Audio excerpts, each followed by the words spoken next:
नमस्कार, news India देख रहे हैं आप। मैं हूं कुंदन जबैर। 8 बज चुके हैं और 8 बजे की 8 बड़ी खबरें सबसे पहले कौन सी हैं ये हम आपको बताते हैं। पहली खबर है राष्ट्रपति द्रौपदी मुर्मू से जुड़ी हुई। आज पूर्वोत्तर सीमांत रेलवे को हरी झंडी दिखाकर वो रवाना करेंगी। साथ ही आज से ही वंदे भारत की टिकट की बुकिंग भी शुरू होने वाली है। दूसरी खबर की ओर नजर डालें तो कांग्रेस की महासचिव प्रियंका गांधी वाड्रा आज हिमाचल प्रदेश के दौरे पर आएंगी। साथ ही प्रियंका गांधी दोपहर करीब 12 बजे मां शूलिनी मंदिर के दर्शन करेंगी और उसके बाद पार्टी की परिवर्तन प्रतिज्ञा रैली को संबोधित करेंगी। तीसरी खबर की तरफ देखा जाए तो प्लेसेस ऑफ वर्शिप एक्ट 1991 को लेकर दाखिल याचिकाओं को लेकर सुप्रीम कोर्ट ने केंद्र सरकार को नोटिस जारी किया है।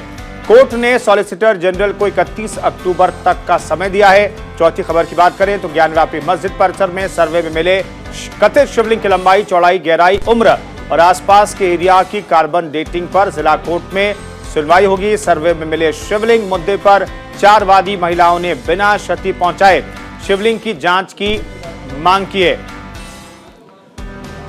पांचवी खबर की बात करें तो सीएम योगी आदित्यनाथ आज वाराणसी के दौरे पर रहेंगे। सीएम देव दीपावली के आयोजन की तैयारियों का जायजा लेंगे।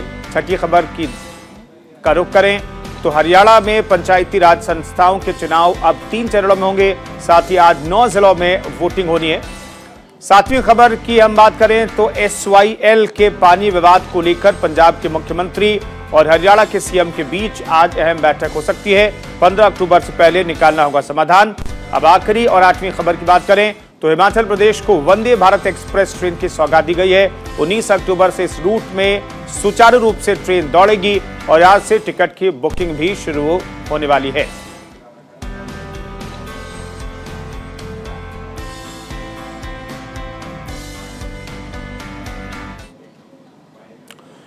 तो इन 8 खबरों को विस्तार से आपको बताएंगे, लेकिन उससे पहले एक बड़ी खबर आपको बताते हैं। मॉस्को से दिल्ली आ रही फ्लाइट में बम की खबर आई। कल रात दिल्ली आ रही फ्लाइट में बम की खबर। IGI एयरपोर्ट पर मॉस्को से आ रही फ्लाइट में बम की खबर आई।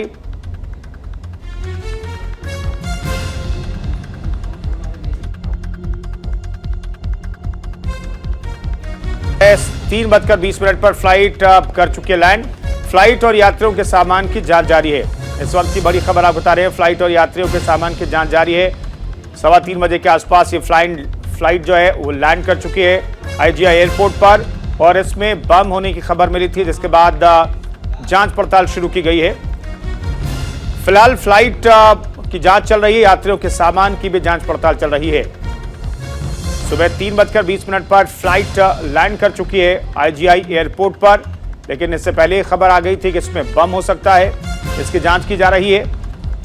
मॉस्को से दिल्ली आ रही फ्लाइट में बम की खबर से हड़कंप मच गया और अब पूरी फ्लाइट और यात्रियों के सामान की जांच पड़ताल की जा रही है। IGI एयरपोर्ट पर फ्लाइट में बम की खबर। ये फ्लाइट मॉस्को से दिल्ली के लिए उड़ान भरी थी इस फ्लाइट ने और इसी दौरान यह खबर आई कि इस फ्लाइट में बम हो सकता है।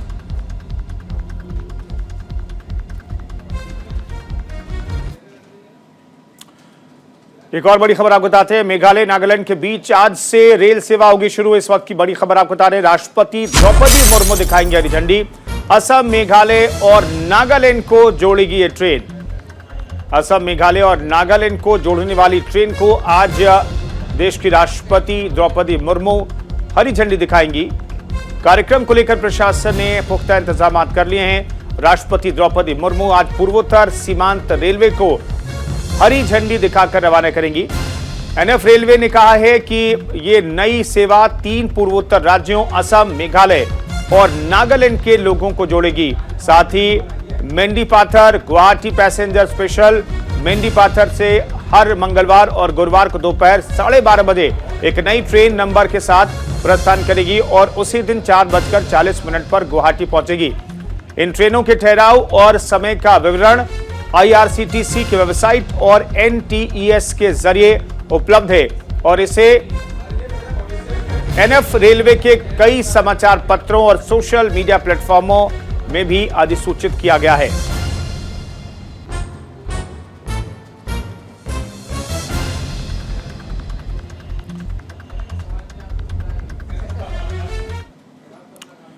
एक और बड़ी खबर आपको बताते हैं, ज्ञानव्यापी विवाद के लिए आज बड़ा दिन है। कार्बन डेटिंग पर दरअसल फैसला आ सकता है अदालत का। वैज्ञानिक जांच को लेकर के आज अदालत फैसला सुना सकती है। वाराणसी कोर्ट की तरफ से फैसला आने की उम्मीद है। वैज्ञानिक परीक्षण कराने की मांग, इससे पहले मामले में 29 सितंबर को भी सुनवाई हुई थी। दरअसल 4 वादी महिलाओं ने शिवलिंग की वैज्ञानिक जांच कराने की मांग की है। शिवलिंग और आसपास के इलाकों की वैज्ञानिक जांच कराने की मांग की गई है। जो कथित शिवलिंग है उसकी जांच करा करके उसकी उम्र पता लगाने की कोशिश की जा रही है। 4 महिलाओं ने इसकी मांग की है। जवाब देने के लिए इंतजामिया कमेटी ने समय मांगा था। वाराणसी में काशी विश्वनाथ मंदिर से सटी ज्ञानवापी मस्जिद परिसर में सर्वे में मिले कथित शिवलिंग की लंबाई, चौड़ाई, गहराई, उम्र और आसपास की एरिया की वैज्ञानिक जांच की मांग कराई गई है, मांग की गई है, जिस पर उम्मीद की जा रही है कि आज मुस्लिम पक्ष अपना पक्ष रखेगा, अपनी दलीलें रखेगा और उसके बाद अदालत की तरफ से कोई खास फैसला आ सकता है। मामले में मुस्लिम पक्ष अंजुमन इंतजामिया समिति ने अपने प्रत्युत्तर में हिंदू उपासकों की दायर याचिका पर आपत्ति जताई है। वहीं इससे पहले 29 सितंबर को सुनवाई हुई थी। दरअसल श्रृंगार गौरी के नियमित दर्शन और अन्य विग्रहों के संरक्षण मामले में 16 मई को सर्वे में मिले कथित शिवलिंग मुद्दे पर 4 वादी महिलाओं ने बिना क्षति पहुंचाए शिवलिंग की जांच की मांग की है। इसके साथ ही इसके इर्द गिर्द कार्बन डेटिंग की मांग की गई है। इस पर जवाब देने के लिए अंजुमन इंतजामिया मसाजिद कमेटी ने समय मांगा था पिछली सुनवाई में। अदालत में इस मामले में आज सुनवाई होनी है। इसके साथ ही करमाइकल लाइब्रेरी के तोड़फोड़ के दौरान मिले गणेश लक्ष्मी की मूर्ति को सुरक्षित और संरक्षित करने का आवेदन भी सुनवाई के दौरान लगाई जा सकती है।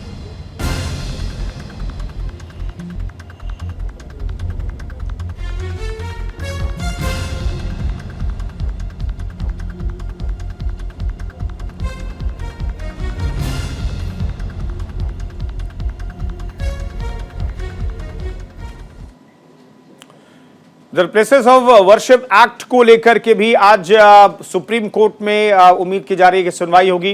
दरअसल कोर्ट ने नोटिस जारी किया, 31 अक्टूबर तक का समय सॉलिसिटर जनरल को दिया, हलफनामा दाखिल करने को कहा गया है। मामले की अब अगली सुनवाई कहा जा रहा है कि 14 नवंबर को होगी।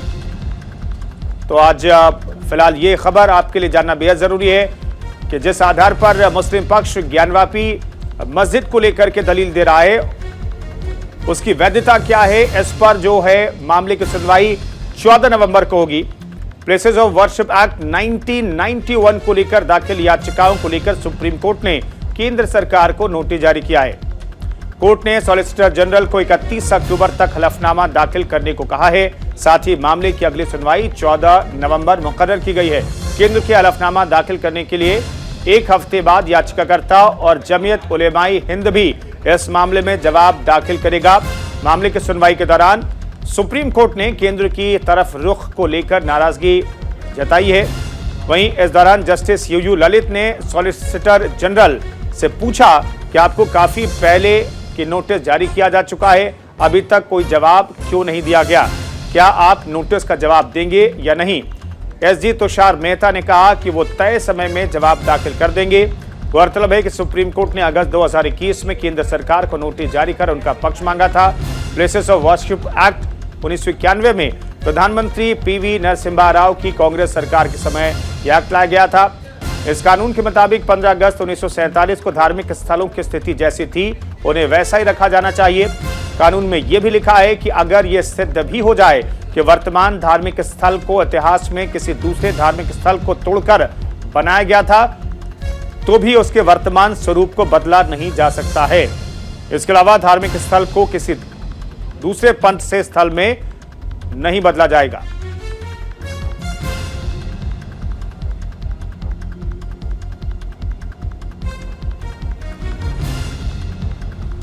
तो 14 नवंबर को इस पूरे मामले की सुनवाई होगी। केंद्र सरकार को 1 हफ्ते में हलफनामा दाखिल करना है और याचिकाकर्ता को भी फिर उसके 1 हफ्ते के अंदर अपना जवाब दाखिल करना होगा। फिलहाल आगे बढ़ते हैं। हिमाचल दौरे पर कांग्रेस महासचिव प्रियंका गांधी रहने वाली है। आज परिवर्तन प्रतिज्ञा रैली से चुनावी शंखनाद करेंगी। पार्टी के चुनाव प्रचार अभियान की करेंगी शुरुआत प्रियंका गांधी। इस साल के आखिर में प्रदेश में होने हैं चुनाव। मां शूलिनी मंदिर में पूजा अर्चना कर करेंगी अपने चुनावी अभियान की शुरुआत। तो प्रियंका गांधी आज हिमाचल के दौरे पर रहेंगी। कांग्रेस महासचिव प्रियंका गांधी वाड्रा आज हिमाचल प्रदेश के दौरे पर हैं। सोलन जिले में एक रैली को संबोधित करेंगी। बता दें कि प्रधानमंत्री मोदी ने 13 अक्टूबर को चंबा जिले में प्रधानमंत्री ग्राम सड़क योजना के तीसरे चरण की शुरू की, जिसके तहत राज्य में 3125 किलोमीटर लंबी ग्रामीण सड़कों का लोकार्पण किया जाएगा।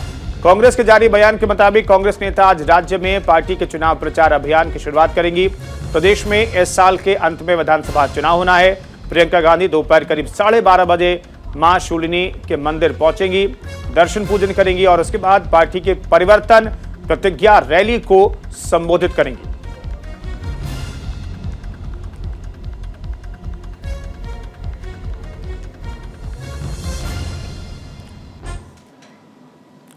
उत्तर प्रदेश के सीएम योगी आदित्यनाथ आज वाराणसी के दौरे पर रहेंगे। सीएम पुलिस लाइन से सीधे सारनाथ स्थित बुद्धा थीम पार्क जाएंगे। इस दौरान सीएम देव दीपावली की तैयारियों को लेकर के मीटिंग करेंगे, जायजा कर लेंगे।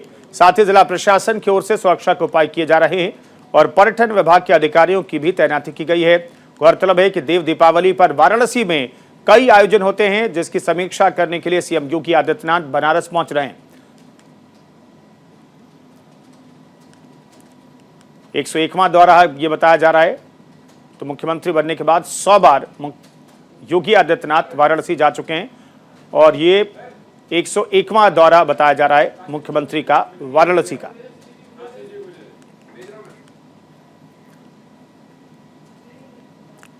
तो एक बड़ी खबर आपको बताते हैं, हरियाणा में पंचायत चुनाव चल रहे हैं और इसे लेकर के वोटिंग चल रही है।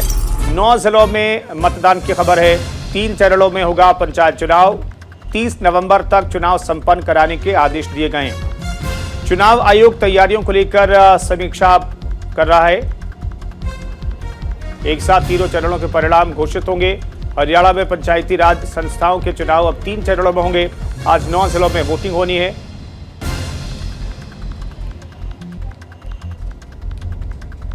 ये जिले हैं पंचकुला, पानीपत, महेंद्रगढ़, नूंह, जींद, कैथल। ये तमाम वो जिले हैं जहां पर आज वोटिंग कराई जा रही है। वहीं राज्य चुनाव आयुक्त धनपत सिंह ने कहा है कि तमाम तैयारियां इन जिलों में की जा चुकी है और वोटर्स अपने मताधिकार का इस्तेमाल कर रहे हैं। 4 जिलों हिसार, फतेहाबाद, पलवल और करनाल में तीसरे चरण में पंचायत चुनाव कराए जाएंगे। दूसरे चरण के 9 जिलों में चुनावी तैयारियों की समीक्षा के लिए राज्य चुनाव आयुक्त ने सुबह 11 बजे अधिकारियों की एक अहम बैठक बुलाई है। राज्य चुनाव आयोग के सचिव डॉक्टर इंद्रजीत ने बताया है कि बैठक में संबंधित जिलों की चुनाव तैयारियों को लेकर समीक्षा की जाएगी। प्रदेश सरकार ने राज्य चुनाव आयोग को 30 नवंबर तक पंचायत चुनावों की प्रक्रिया पूरी करने के निर्देश दिए हैं और अब चुनाव कराए जा रहे हैं 3 चरणों में।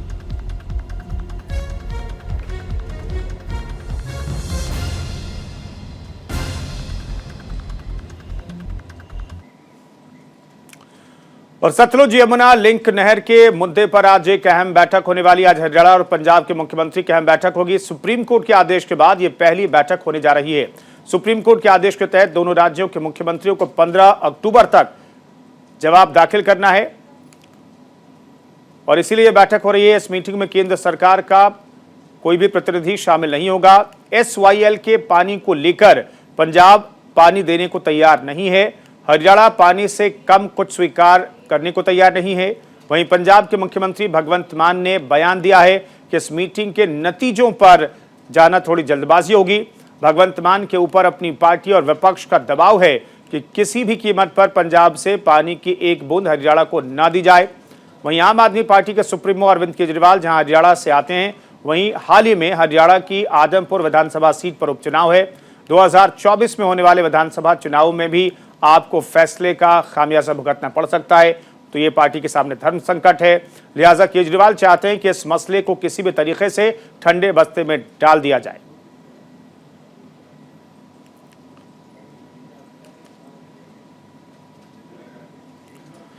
प्रधानमंत्री नरेंद्र मोदी ने हिमाचल प्रदेश को वंदे भारत एक्सप्रेस ट्रेन की सौगात दी है। उन्होंने देश की चौथी वंदे भारत ट्रेन को ऊना के अंब अंदौरा रेलवे स्टेशन से हरी झंडी दिखाकर रवाना किया। राजधानी दिल्ली के बीच ये ट्रेन चलेगी, ऊना और राजधानी दिल्ली के बीच। इस मौके पर हिमाचल प्रदेश के मुख्यमंत्री जयराम ठाकुर, रेल मंत्री अश्विनी वैष्णव और केंद्रीय मंत्री और हमीरपुर के सांसद अनुराग ठाकुर भी मौजूद रहे। इस ट्रेन के शुरू होने से अब दिल्ली और चंडीगढ़ के बीच का सफर सिर्फ 3 घंटे में पूरा हो जाएगा। अभी दिल्ली से चंडीगढ़ से के बीच के शताब्दी सुपरफास्ट एक्सप्रेस से यात्रा में करीब 3.5 घंटे का समय लगता है। नई वंदे भारत ट्रेन की अधिकतम गति 180 किलोमीटर प्रति घंटा है, जो यात्रियों को दिल्ली से हिमाचल के अंब अंदौरा तक 5.5 घंटे में पहुंचा देगी। रेलवे ने जारी शेड्यूल के अनुसार वंदे भारत एक्सप्रेस बुधवार को छोड़कर सप्ताह के 6 दिन चलेगी। वहीं 19 अक्टूबर से सुचारू रूप से इस रूट में वंदे भारत ट्रेन दौड़ेगी। साथ ही आज से टिकट बुकिंग भी शुरू हो गई है।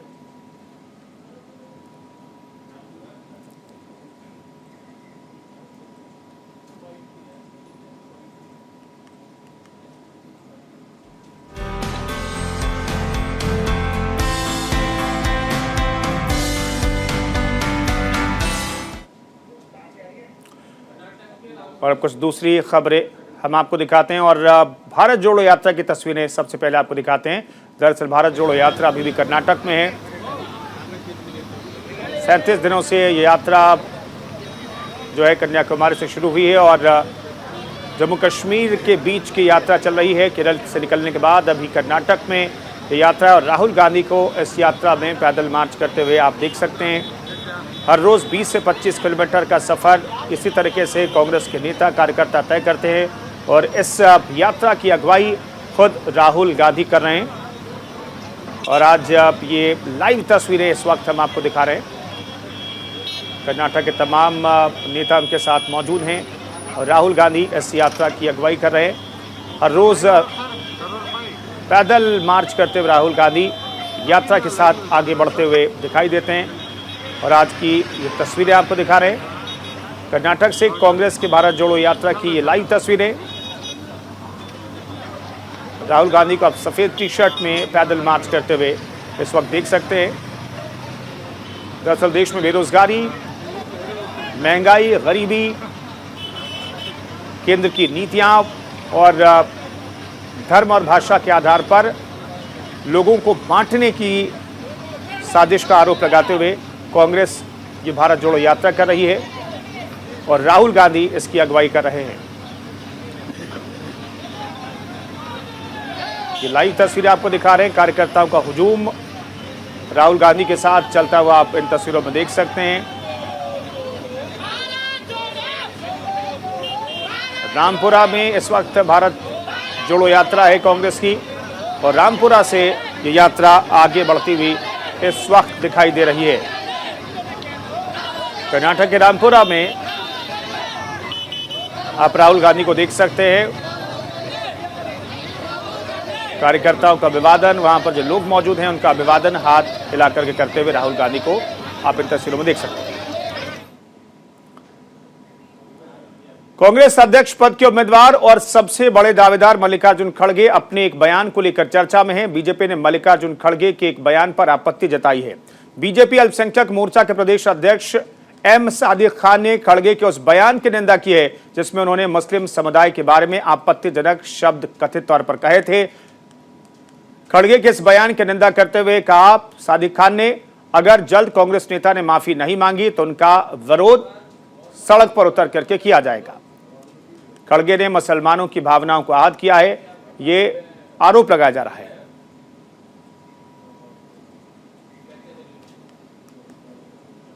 कार्यक्रम के बाद मल्लिकार्जुन खड़गे जी का एक सोचा समझा बयान है। इतने सीनियर नेता ने ये बयान कैसे दे दिया कि हम मुहर्रम पर डांस करेंगे, मुहर्रम पर नाचेंगे।